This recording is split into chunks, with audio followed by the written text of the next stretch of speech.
দশম শ্ৰেণীৰ মৰমৰ ছাত্ৰ ছাত্ৰীসকল, আশা কৰোঁ তোমালোক আটাই ভালে আছা। আজি তোমালোকক মই বিজ্ঞান পাঠ্যপুথিৰ সপ্তম অধ্যায় তোমালোকৰ মাজত উপস্থাপন কৰিম। অধ্যায়টো হ'ল নিয়ন্ত্ৰণ আৰু সমন্বয়। এই পাঠটোত তোমালোকৰ পাঠটোত যিবিলাক অন্তৰ্নিহিত প্ৰশ্ন উত্তৰ সেইবোৰ তোমালোকৰ মাজত মই আলোচনা কৰিম আৰু বুজাই দিম। তোমালোকে আটাইবোৰ সেইবোৰ লগে লগে লিখি ৰাখিবা আৰু আয়ত্ত কৰি ল'বা। প্ৰথমতে এই পাঠটোত অন্তৰ্ভুক্ত কৰা আছে যে কোন দুবিধ কলা প্ৰাণীৰ দেহত নিয়ন্ত্ৰণ আৰু সমন্বয় কাৰ্য সমাধা হয়। এতিয়া নিয়ন্ত্ৰণ আৰু সমন্বয় এই দুটা শব্দই কি বুজাইছে যে নিয়ন্ত্ৰণ আৰু সমন্বয়। নিয়ন্ত্ৰণ শব্দটো হ'ল যে এটা সীমাৰ ভিতৰত সামঞ্জস্য কৰি ধৰি ৰখা, আৰু সমন্বয় হ'ল যে জীৱৰ দেহত বা আমাৰ দেহত কিছুমান কলা আছে, কোষ আছে, সেই কোষবিলাকৰ মাজত কেনেকৈ সংযোগ হয়, কেনেকৈ সংযোগ হৈ সিহঁতৰ প্ৰয়োজনীয় ক্ৰিয়াকলাপ সেইবোৰ সম্পন্ন কৰে, আৰু সেইবিলাক কণ্ট্ৰলত ৰাখিব লাগে, অৰ্থাৎ নিয়ন্ত্ৰণত ৰাখিব লাগে। কেনেকৈ সেইবোৰ নিয়ন্ত্ৰণত ৰাখে, তাতে কি কি পদাৰ্থৰ সংযোগ ঘটে, সেই সম্পৰ্কে পাঠটোত আলোচনা কৰা হ'ব। ইয়াৰে প্ৰথম দফাটোত প্ৰথম প্ৰশ্ন এটা যুগুতোৱা হৈছে। প্ৰথম প্ৰশ্নটো হ'ল কোন দুবিধ কলাৰ দ্বাৰা প্ৰাণীৰ দেহত নিয়ন্ত্ৰণ আৰু সমন্বয় কাৰ্য সমাধা হয়। তেনেহ'লে ইয়াৰ উত্তৰত আমি লিখিব লাগিব যে প্ৰাণী দেহৰ নিয়ন্ত্ৰণ আৰু সমন্বয় এই কাৰ্য দুটা সমাধা কৰিবলৈ হ'লে আমাৰ দেহত থকা স্নায়ু কলা আৰু পেশী কলাই প্ৰধান। স্নায়ু কলা আৰু পেশী কলাই এই শৰীৰৰ নিয়ন্ত্ৰণ আৰু সমন্বয় ৰক্ষা কৰে। তেনেহ'লে আমি প্ৰথম দফাত থকা প্ৰথম প্ৰশ্নটো এতিয়া জানি ল'ম। প্ৰশ্নটো হ'ব কোন দুবিধ কলাৰ দ্বাৰা কোন দুবিধ কলাৰ দ্বাৰা প্ৰাণীৰ দেহত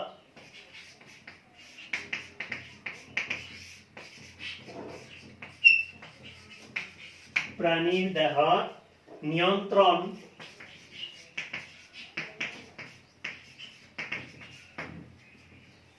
আৰু সমন্বয়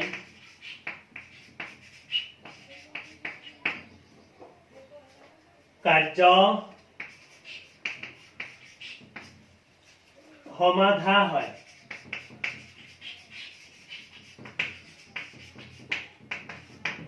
এইটো প্ৰশ্ন প্ৰথম দফাতেই উল্লেখ আছে যে কোন দুবিধ কলাৰ দ্বাৰা প্ৰাণীৰ দেহত নিয়ন্ত্ৰণ আৰু সমন্বয় কাৰ্য সমাধা হয়, যাৰ ফলত প্ৰাণী দেহে বা আমি কি কৰিব পাৰোঁ, প্ৰয়োজনীয় কামবোৰ সমাধা কৰিব পাৰোঁ। তাৰে ভিতৰত প্ৰধান স্নায়ু কলা,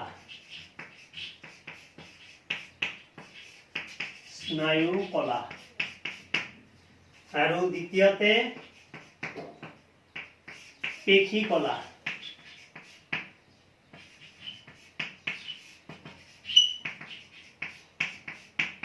এতিয়া স্নায়ু কলা আৰু পেশী কলা এই দুটা পাৰ্টছৰ জৰিয়তে কি কৰিব পাৰে, আমাৰ দেহত বা প্ৰাণীৰ দেহত নিয়ন্ত্ৰণ আৰু সমন্বয় ৰক্ষা কৰে। এতিয়া স্নায়ু হ'ল আমাৰ দেহত বা প্ৰাণীৰ দেহত থকা কিছুমান প্ৰয়োজনীয় ৰাসায়নিক দ্ৰব্য চলাচল কৰাৰ কাৰণে কিছুমান অংশ, আৰু পেশী কলা হ'ল আমাৰ শৰীৰৰ গঠনত বিভিন্ন ধৰণৰ কোষ একেলগ হৈ যিটো দেহ গঠন হৈছে, সেই গঠন শৈলীত থকা বিভিন্ন কোষৰ সমষ্টি। সেই আটাইবোৰ কোষেই হ'ল পেশী কলা, যাক আমি মাংস পেশী বুলি সাধাৰণ ভাষাত কওঁ, মাংস পেশী। আৰু স্নায়ুবোৰ হ'ল সেই মাংস পেশীৰ মাজেদি প্ৰয়োজনীয় দ্ৰব্যৰ আদান প্ৰদানৰ কাৰণে কিছুমান হীৰা বিন্যাস সেই আটাইবোৰ হীৰা বিন্যাস একেলগে স্নায়ু কলা বুলি কোৱা হয়। এতিয়া দ্বিতীয় প্ৰশ্নটো আমি উত্থাপন কৰিব পাৰিম। দ্বিতীয় প্ৰশ্নটো হ'ল সংবেদী স্নায়ুকোষ কি? এতিয়া সংবেদী স্নায়ুকোষ অৰ্থাৎ আমাৰ দেহত যে বিভিন্ন স্নায়ু কলা বা পেশী কলা আছে, এই স্নায়ু কলা আৰু পেশী কলা থকাৰ বাবে আমাৰ দেহত বিভিন্ন ধৰণৰ অনুভূতি আমি অনুভৱ কৰিব পাৰোঁ। হয়তো ঠাণ্ডা লাগিলে ঠাণ্ডা অনুভৱ কৰোঁ, গৰম লাগিলে গৰম অনুভৱ কৰোঁ। অৰ্থাৎ আমাৰ দেহত যিকোনো ধৰণৰ অনুভূতি এই কোষবিলাকৰ জৰিয়তে সম্পন্ন কৰোঁ।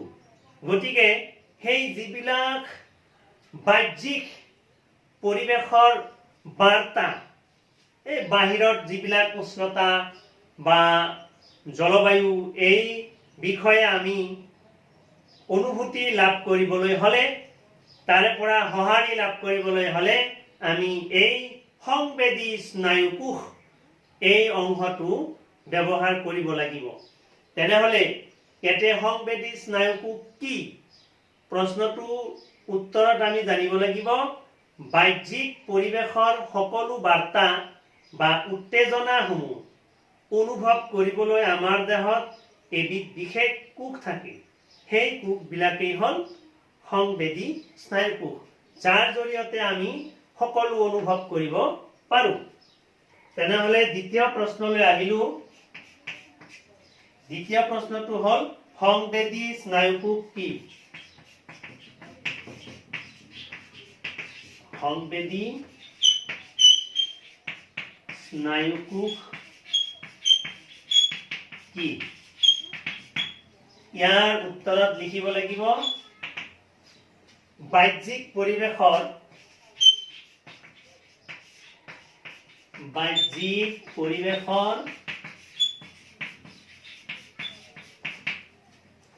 সকলো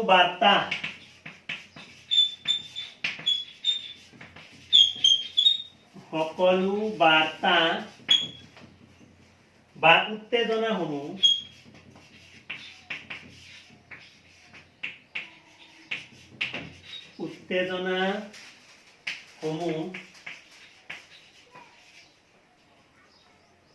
অনুভৱ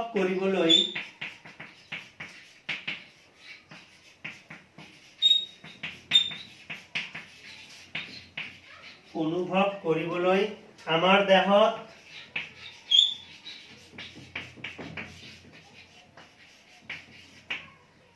দেহত এবিধ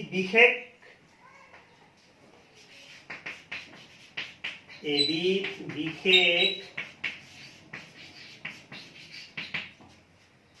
কোষ থাকে।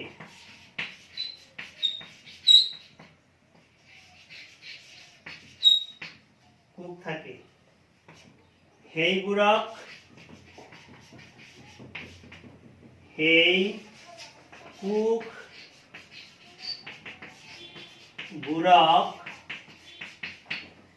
সংবেদী স্নায়ুকোষ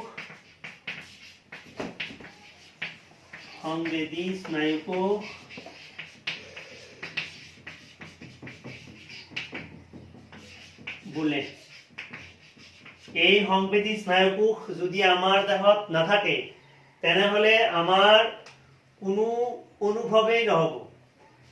গৰম ঠাণ্ডা নাতিশীতোষ্ণ এই কোনোবোৰেই আমি অনুভৱ কৰিব নোৱাৰিম।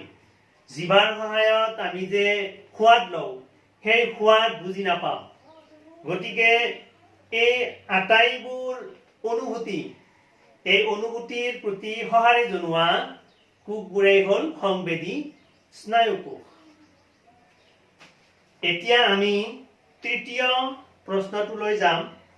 সংবেদনশীল অংগ তিনিবিধৰ নাম লিখা।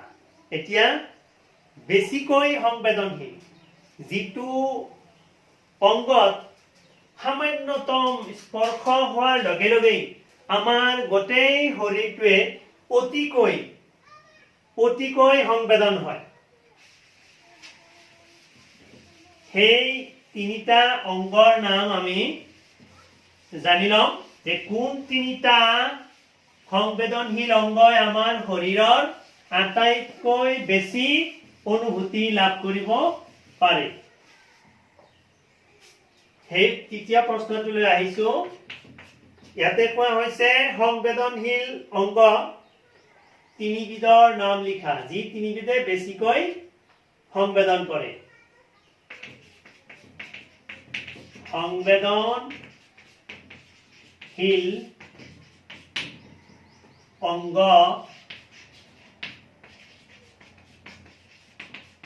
তিনিবিধৰ নাম লিখা।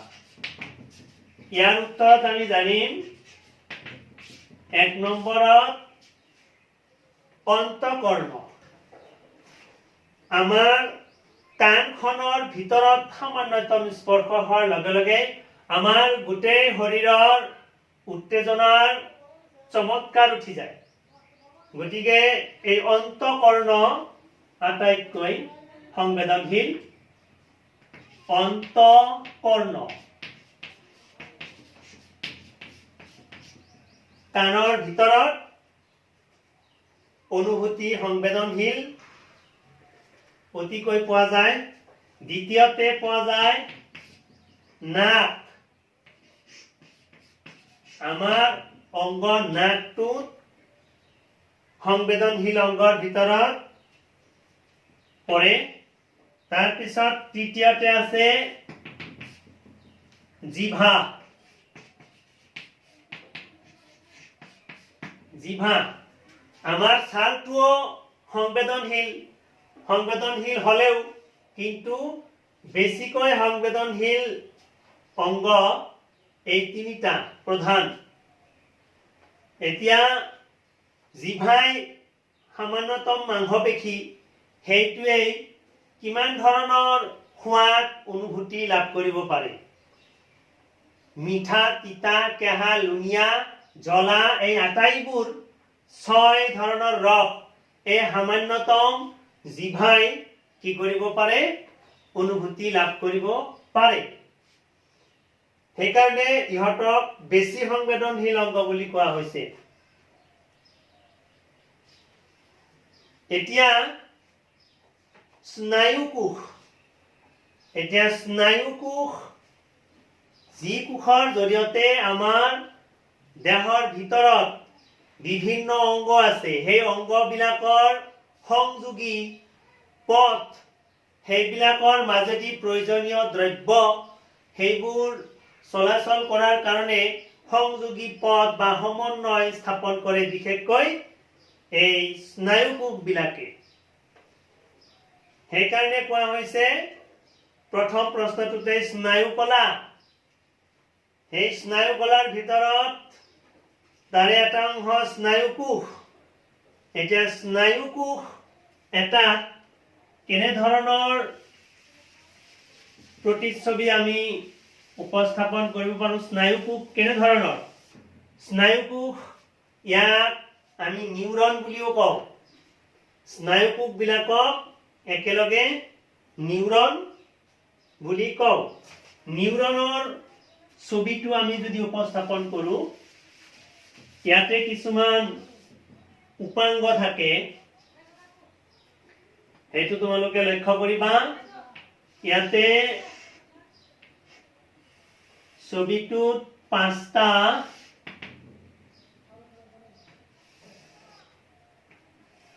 উপাংগ সদৃশ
এনেকুৱা আৰ্হিৰ স্নায়ুকোষ ইয়াতে ইয়াৰ মূৰবিলাকত কিছুমান চুলি সদৃশ অংশ থাকে।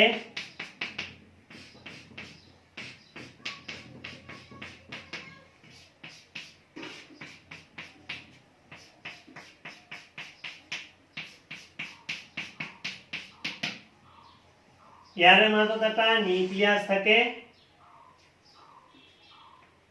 ইয়াতে কিছুমান ক্ৰোমোজম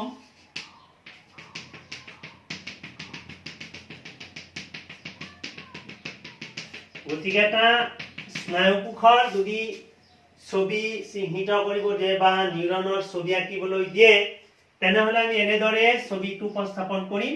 ইয়াতে প্ৰধান যিটো অংশ এইটোক কোৱা হয় কোষ কেন্দ্ৰ।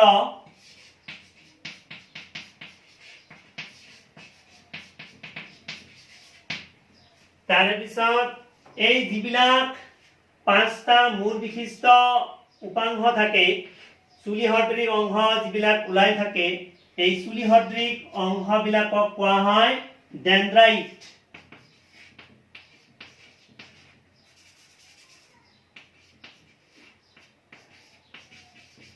ডেনড্ৰাইট চুলি সদৃশ যিবিলাক উপাংশ ওলাই থাকে সেইবিলাকক ডেনড্ৰাইট। তাৰপিছত ইয়াৰে এই যিখিনি দীঘল অংশ, এই দীঘল অংশটোক কোৱা হয় এক্সন। এক্সন। এতিয়া এই দীঘল এক্সনটোৰ বাহিৰৰ যিটো আৱৰণ এইটো কোৱা হয় নিউৰলিমা।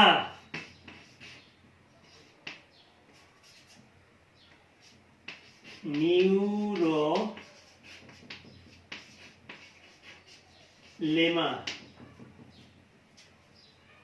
এতিয়া এনেকুৱা অসংখ্য স্নায়ুকোষ আমাৰ দেহৰ ভিতৰত আছে। এই স্নায়ুকোষ এই দীঘল যিডাল দণ্ড সদৃশ অংশ আছে ইয়াক এক্সন বুলি কোৱা হৈছে, আৰু চুলি সদৃশ যিবিলাক উপাংশ পাঁচটা পাৰ্টছত উপপাৰ্টছত আছে সেইবিলাকক ডেনড্ৰাইট। তাৰপিছত মাজৰ যিটো বহল অংশ ঘূৰণীয়া আকৃতিৰ সেইটো কোষ কেন্দ্ৰ। স্নায়ুকোষৰ এই কেন্দ্ৰই সকলো কাম নিয়ন্ত্ৰণ কৰে। গতিকে যদি এটা আদৰ্শ স্নায়ুকোষৰ চিত্ৰ আঁকিবলৈ দিয়ে তেনেহলে আমি এই চিত্ৰটো এনেদৰে আঁকি এই চাৰিটা প্ৰধান অংশ উপাংশ সেই উপাংশৰ নাম চিহ্নিত কৰি দিব লাগিব। গতিকে তোমালোকে ছবিটো ভালদৰে চাই প্ৰেক্টিছ কৰিবা। মই যেনেদৰে আঁকিলো ঠিক তেনেকৈ প্ৰেক্টিছ কৰিবা। এইটো পৰীক্ষাত প্ৰায় আহি থাকে। তাৰে পিছত ইয়াতে যে আমি প্ৰধান দুটা পাৰ্ট পালো, যি দুটা প্ৰধান পাৰ্ট স্নায়ুকোষৰ এক্সন আৰু ডেনড্ৰাইট। এক্সন আৰু ডেনড্ৰাইট এই দুটা কি বস্তু, ইয়াৰ কাম কি, কি কাম কৰে সেই বিষয়ে আমি জানিব লাগিব।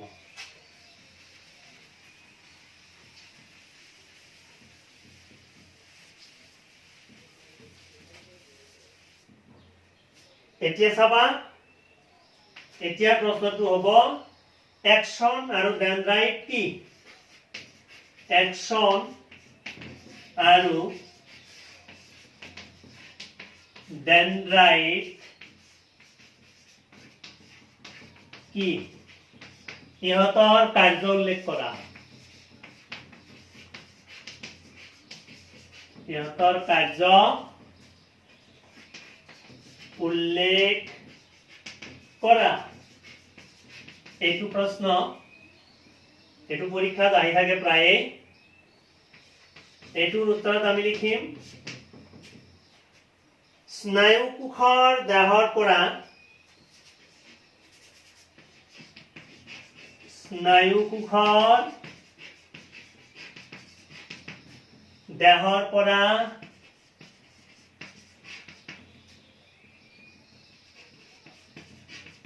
দেহৰ পৰা চুলিৰ নিচিনা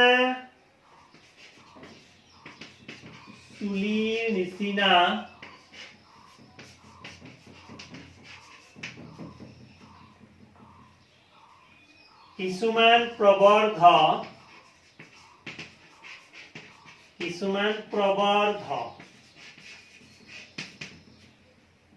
ওলাই থাকে।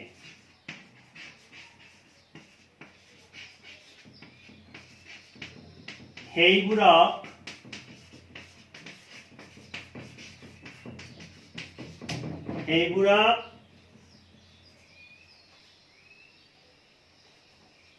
ডেনড্ৰাইট বোলে।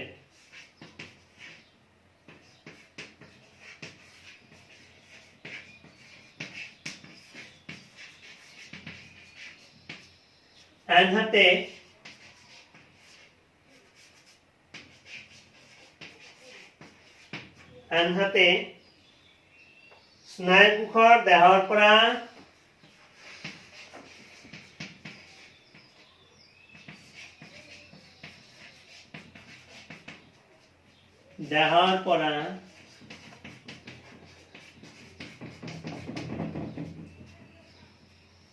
এডাল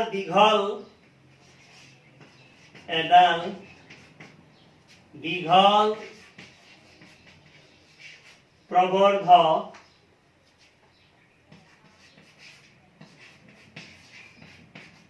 ওলাই থাকে।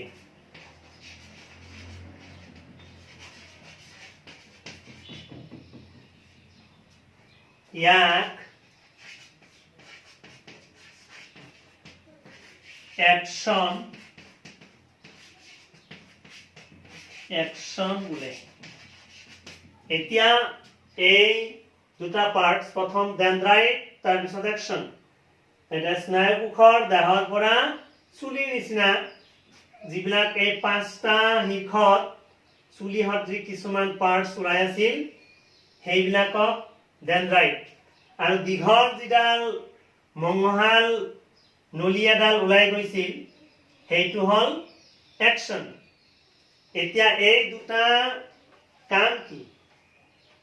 কাম জানিলে আমি এই স্নায়ুকোষৰ বিষয়ে ভালদৰে জানিম। কামটো হ'ল ডেনড্ৰাইটবোৰে নিকটৱৰ্তী কোষৰ পৰা স্নায়ু বাৰ্তা বা উদ্দীপনা সংগ্ৰহ কৰে, কালেকশ্যন কৰে। কামৰ ভিতৰত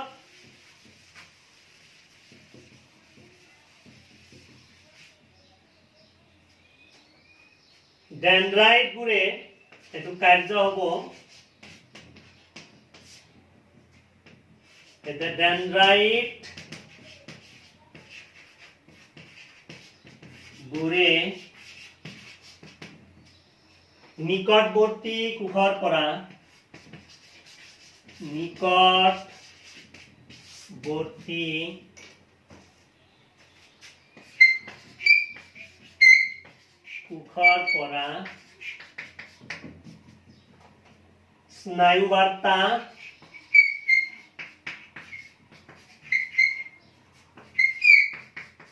স্নায়ু বাৰ্তা বা উদ্দীপনা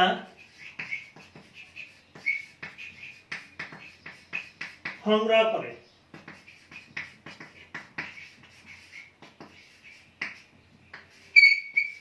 শৰীৰৰ যিকোনো ঠাইত দুখ, বেদনা, আঘাত এই সকলোবোৰৰ অনুভূতি এই ডেনড্ৰাইটবোৰে সংগ্ৰহ কৰে, কালেকশ্যন কৰে।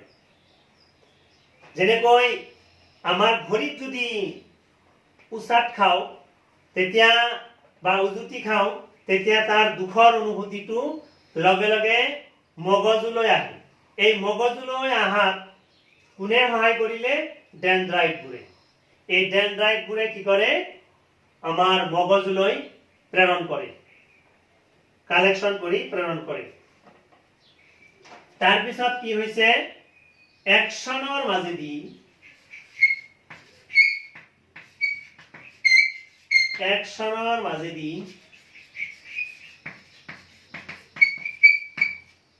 বৈদ্যুতিক প্ৰেৰণা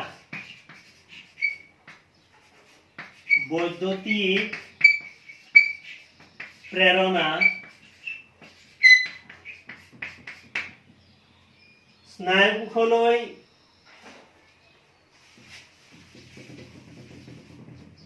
বৈদ্যুতিক প্ৰেৰণা স্নায়ু কোষলৈ কঢ়িয়াই নিয়ে।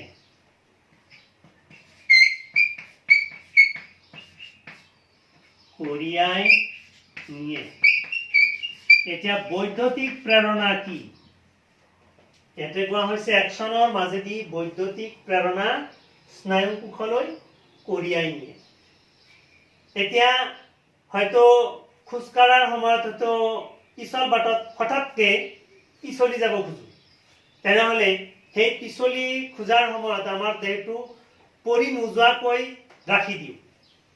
এই ৰাখি দিয়াৰ যিটো অনুভূতি, নাইবা কোনো ঠাইত হয়তো জুই আছে, আমাৰ স্পৰ্শলৈ অহাৰ লগে লগে বেছি যদি গৰম অনুভৱ কৰোঁ, তেতিয়া আমি লগে লগে তাৰ পৰা আঁতৰি যাওঁ। এই আঁতৰি যোৱাৰ কাৰণে যিটো অনুভূতি, এনেধৰণৰ যিবিলাক অকস্মাত হঠাৎ যিবিলাক কাৰ্য পৰিলক্ষিত হয় দুৰ্ঘটনামূলক, সেইবিলাকৰ অনুভূতি জানিবলৈ বৈদ্যুতিক প্ৰেৰণাৰ সৃষ্টি হয়। সেই বৈদ্যুতিক প্ৰেৰণাবোৰ একচনৰ মাজেদি পৰিবাহিত হয়, স্নায়ুকোষবোৰলৈ কঢ়িয়াই আনে।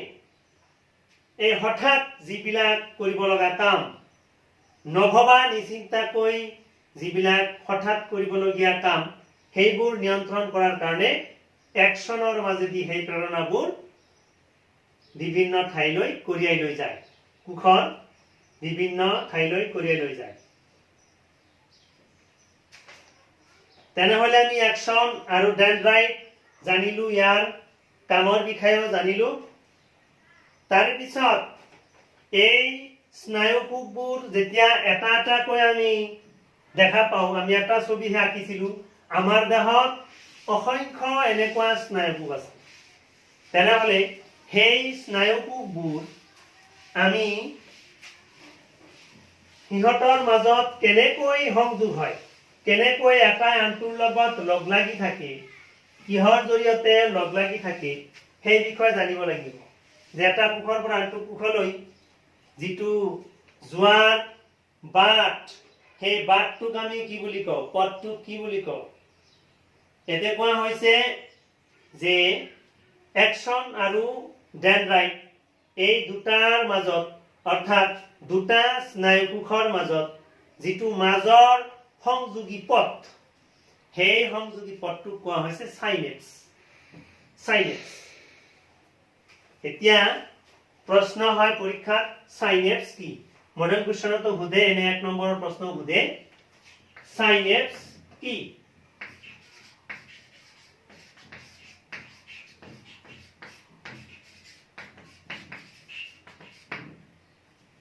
এতিয়া সাইনেপছ কি?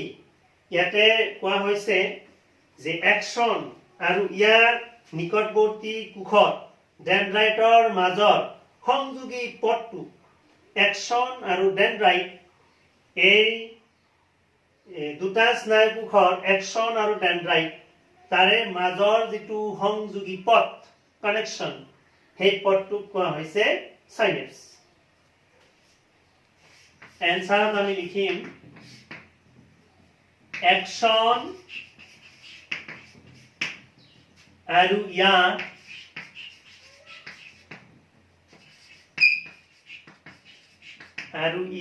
নিকটৱৰ্তী কোষত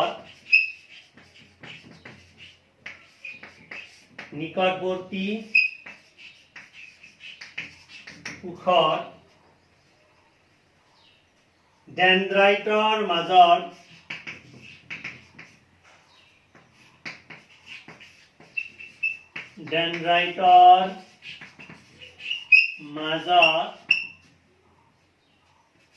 মাজত সংযোগী পথটো,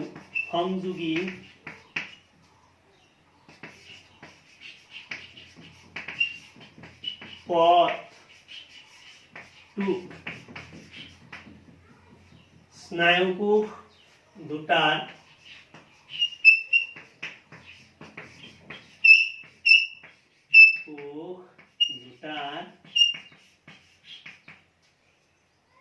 সাইনেপস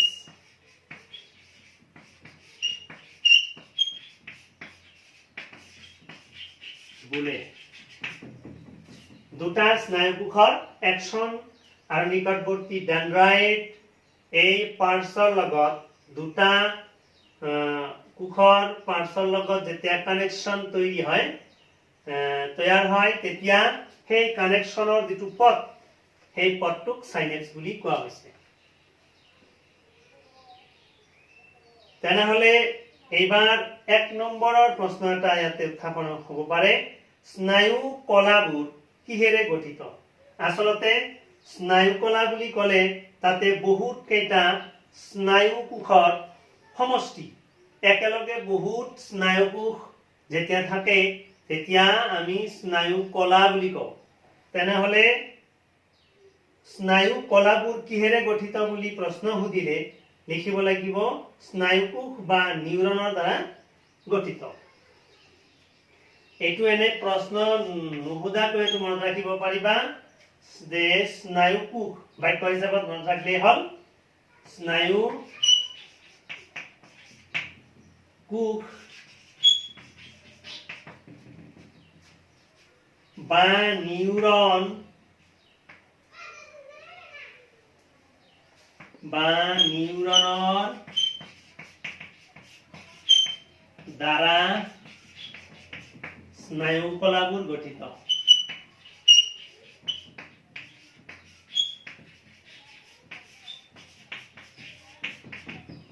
স্নায়ু কলাবোৰ গঠিত।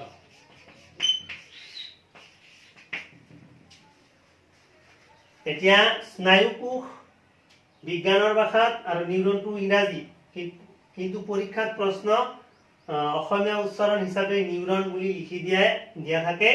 গতিকে স্নায়ু কোষ বা নিউৰন সেইকাৰণে দুটা শব্দই মনত ৰাখিব লাগিব। কেতিয়াবা নিউৰনৰ ছবি আঁকিব দিয়ে, কেতিয়াবা স্নায়ু কোষৰ ছবি আঁকিব দিয়ে। গতিকে প্ৰশ্ন এটাই, সেইটো আমি লক্ষ্য ৰাখিম যে স্নায়ু কোষেই হ'ল নিউৰন।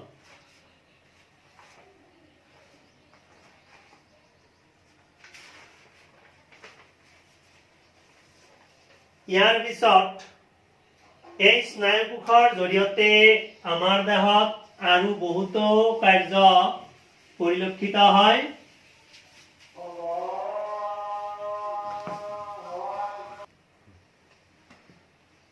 এইবাৰৰ প্ৰশ্নটো তোমালোকে লক্ষ্য কৰিবা, প্ৰতিধ্বনু বুলিলে কি বুজা?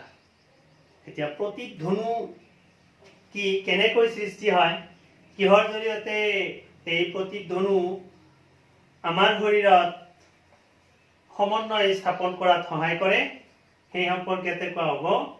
এতিয়া উত্তাপৰ অনুভূতি, আমাৰ গাত গৰম লাগিলে আমি অনুভৱ কৰোঁ।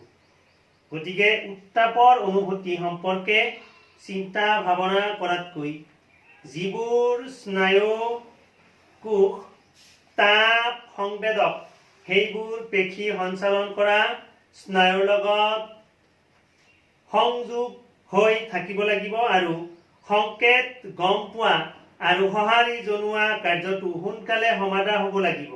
এনে ধৰণৰ যিবিলাক সংযোজক ক্ৰিয়া, সেই ক্ৰিয়াবোৰকেই বা সংযোজকবোৰকেই প্ৰতিধ্বনু বুলি কোৱা হৈছে।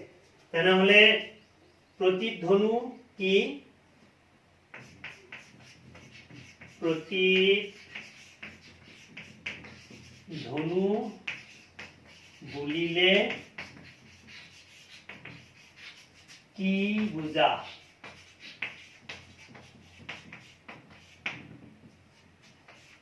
উত্তৰত আহিব উত্তাপৰ অনুভূতি,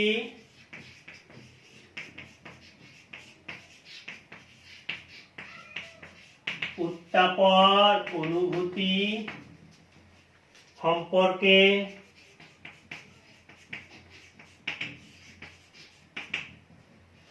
চিন্তা ভাৱনা কৰাতকৈ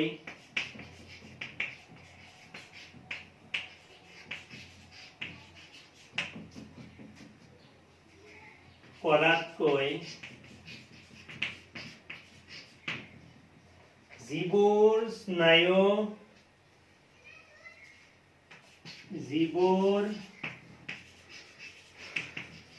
স্নায়ু তাপ সংবেদক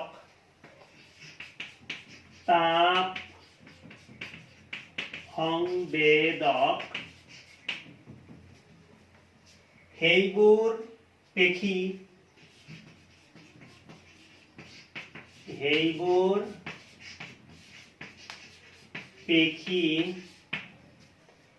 সঞ্চালন কৰা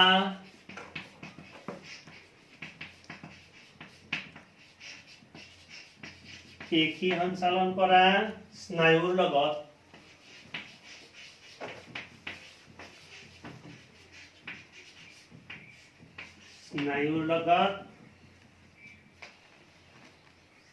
সংযোগ হৈ থাকিব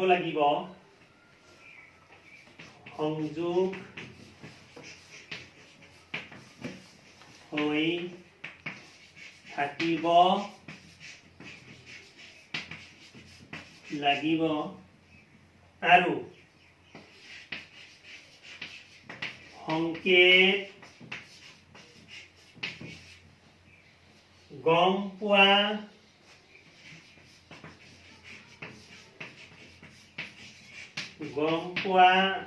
আৰু সঁহাৰি জনোৱা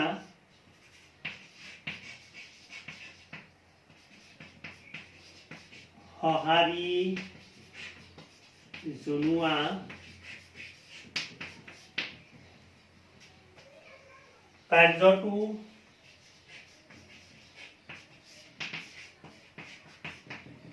সোনকালে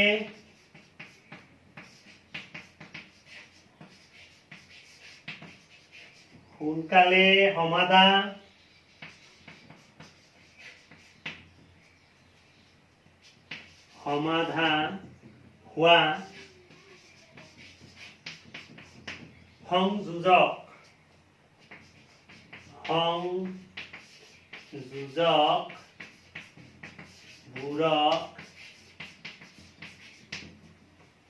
প্ৰতিধ্বনু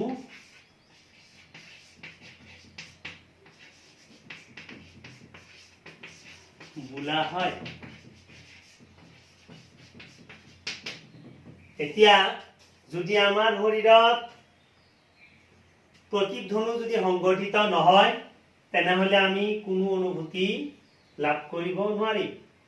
গতিকে ঠাণ্ডা গৰম যিকোনো উষ্ণতা অনুভূতি এই প্ৰতিধ্বনিৰ জৰিয়তে আমাৰ দেহত সমাধা হয় পেশী সঞ্চালনৰ জৰিয়তে আৰু এইটো গম পোৱাৰ লগে লগে তাৰ প্ৰতি সঁহাৰি জনোৱা যেনেকৈ উজুতি খোৱাৰ সময়ত আমি লগে লগে সেইটো আমাৰ ভৰিটো সোনকালেই তাৰ পৰা আঁতৰাই আনো আৰু সঁহাৰি জনাও যে যাতে দুখ পোৱা ঠাইটো আমাৰ সংৰক্ষিত হয় বা সমন্বয় ৰক্ষা হয়।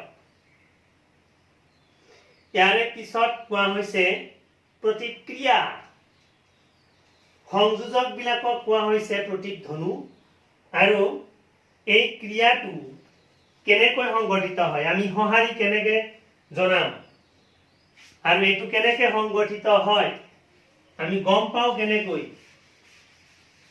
এনেধৰণৰ বিভিন্ন ক্ৰিয়া যিবিলাক কোষৰ জৰিয়তে হয় সেই কোষেই হল স্নায়ুকোষ। এতিয়া স্নায়ুকোষবোৰে কেনেকৈ এই প্ৰতিক্ৰিয়া সৃষ্টি কৰে এতিয়া এইটো পাঠৰ আৰু বহুতো প্ৰশ্ন আছে। এতিয়া আমাৰ হাতত যেহেতু সময় কম গতিকে মই প্ৰশ্ন উত্তৰ বিলাক কৈ দি আছো তোমালোকে শুনি টুকা বহীত লিখি ল'বা। এতিয়া ইয়াৰে পিছৰ প্ৰশ্নটো হ'ল প্ৰতিক্ৰিয়া কি? প্ৰতিক্ৰিয়া কি ইয়াৰ উত্তৰটো হ'ব কেতিয়াবা একো নভবাকৈ বা অনুভৱ নকৰাকৈ আমাৰ দেহত কিছুমান ক্ৰিয়াৰ দ্বাৰা কিছু পৰিস্থিতিৰ মোকাবিলা হয়। এনে অৱস্থাত পাৰিপাৰ্শ্বিকৰ পৰিৱৰ্তন অনুযায়ী আমাৰ দেহে সঁহাৰি জনাই পৰিৱেশৰ পৰিস্থিতি মুহূৰ্ততেই নিয়ন্ত্ৰণ কৰে। ইয়াকেই প্ৰতিক্ৰিয়া বোলে। ইয়াৰে পিছৰ প্ৰশ্নটো চাবা, প্ৰতিক্ৰিয়া আৰু খোজ কঢ়াৰ মাজত পাৰ্থক্য কি? এতিয়া খোজ কঢ়াৰ সময়ত আমাৰ প্ৰতিক্ৰিয়া কেনেদৰে সৃষ্টি হয়? এতিয়া এই দুটাৰ মাজত পাৰ্থক্যটো কি সেইটো আমি এতিয়া জানিম। প্ৰতিক্ৰিয়াৰ সংকেত গম পোৱাৰ লগে লগে স্নায়ু কোষবোৰ সক্ৰিয় হৈ থাকে। আনহাতে খোজ কঢ়াৰ সময়ত বিসংগতি দেখা দিলে দেহটো আত্মৰক্ষাৰ বাবে সঁহাৰি জনোৱাৰ বাবে ক্ৰিয়াশীল হয়। এইটোৱে হ'ল প্ৰতিক্ৰিয়া আৰু খোজ কঢ়াৰ মাজত পাৰ্থক্য। ইয়াৰে পিছৰ প্ৰশ্নটো হ'ল, দুটা নিউৰনৰ মাজৰ সংযোগী পথ বা সাইনেপছত কি ঘটে? ইয়াৰ উত্তৰত লিখি ল'বা, একচনৰ প্ৰান্তীয় শাখাত বৈদ্যুতিক প্ৰেৰণাৰ পৰা কিছুমান ৰাসায়নিক পদাৰ্থ মুক্ত হয়। এই ৰাসায়নিক পদাৰ্থবোৰ এটা স্নায়ুকোষৰ একচন আৰু ইয়াৰ নিকটৱৰ্তী কোষৰ ডেনড্ৰাইটৰ মাজৰ সাইনেপছৰ মাজেদি পাৰ হৈ আনটো স্নায়ুকোষলৈ প্ৰেৰিত হয়। ইয়াৰে পিছৰ প্ৰশ্নটো চাই ল'বা, মগজুৰ কোন অংশই দেহ লৰচৰ আৰু সমতা ৰক্ষা কৰাত অংশ লয়? ইয়াৰ উত্তৰত হ'ব মগজুৰ প্ৰমস্তিষ্কই। ইয়াৰ পিছৰ প্ৰশ্নটো চাবা, স্নায়ুতন্ত্ৰৰ ভাগ দুটা কি কি? উত্তৰত লিখিবা, কেন্দ্ৰীয় স্নায়ুতন্ত্ৰ আৰু প্ৰান্তীয় স্নায়ুতন্ত্ৰ। ইয়াৰে পিছৰ প্ৰশ্নটো চাবা, কেন্দ্ৰীয় স্নায়ুতন্ত্ৰৰ ভাগ দুটা কি কি? ইয়াৰে ভাগ দুটা হ'ল মস্তিষ্ক বা মগজু আৰু দ্বিতীয়টো স্নায়ু ৰজ্জু। ইয়াৰে পিছৰ প্ৰশ্নটো চাবা, প্ৰান্তীয় স্নায়ুতন্ত্ৰ কি? ইয়াৰ উত্তৰত হ'ব কেন্দ্ৰীয় স্নায়ুতন্ত্ৰ আৰু দেহৰ বিভিন্ন অংশৰ লগত সংযোগ স্থাপনৰ কাৰণে অন্য এক প্ৰকাৰৰ স্নায়ুতন্ত্ৰ গঠিত হয়। ইয়াক প্ৰান্তীয় স্নায়ুতন্ত্ৰ অৰ্থাৎ হেক তন্ত্ৰ বুলি কোৱা হয়। ইয়াৰ পিছৰ প্ৰশ্নটোত চাবা, আমাৰ মস্তিষ্কৰ বিভিন্ন উপাংশসমূহৰ নাম লিখিব লাগে। আমাৰ মস্তিষ্কৰ উপাংশসমূহৰ নাম, 1 নম্বৰত প্ৰমস্তিষ্ক, 2 নম্বৰত মধ্য মস্তিষ্ক, 3 নম্বৰত পাশ্চাৎ মস্তিষ্ক। ইয়াৰে পিছৰ প্ৰশ্নটো হ'ল, মস্তিষ্কৰ কোন কোন অংশই অনৈচ্ছিক কাৰ্য নিয়ন্ত্ৰণ কৰে? উত্তৰ, মধ্য মস্তিষ্ক আৰু পাশ্চাৎ মস্তিষ্কই। তোমালোকে কেইটামান প্ৰশ্ন লিখি লোৱা, তোমালোকে উত্তৰ কৰিবলৈ যত্ন কৰিবা। প্ৰথম প্ৰশ্নটো হ'ল, আমি ধূপকাঠিৰ গোন্ধ কেনেকৈ লওঁ? 1 নম্বৰ প্ৰশ্ন। 2 নম্বৰ প্ৰশ্ন, উদ্ভিদৰ চলন বুলিলে কি বুজা? তৃতীয় প্ৰশ্ন, পোহৰানুবেগী চলন কি? তাৰে পিছৰ প্ৰশ্নটো, ভূকেন্দ্ৰাবেগী চলন কি? আৰু এটা লাষ্ট প্ৰশ্ন, হৰমন বা সঞ্জীৱনী পদাৰ্থ কাক বোলে? ই কেই প্ৰকাৰ আৰু কি কি? লিখিবলৈ যত্ন কৰিবা।